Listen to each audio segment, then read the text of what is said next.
What's up guys, mag disassemble muna tayo ng M16. Ayan, sinisimulan ko ng kalasin yung mga dapat kalasin. Dapat walang mawawalang gamit dyan. Kahit isa, pag nawala, wala na, hindi na mababalik sa dati. Kailangan maingat ka. Mayroong mga maliliit dyan na hindi mo napapansin, nawala na pala bigla. Ayan, no? Ayan.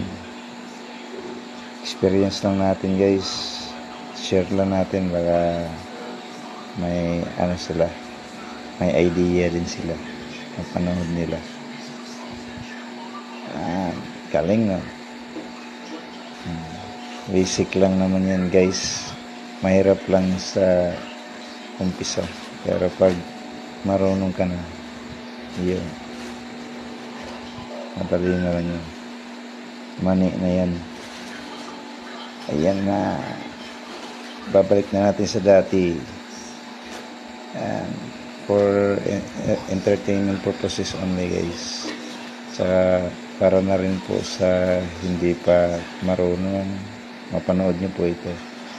Like and share po. Salamat guys sa susunod na video.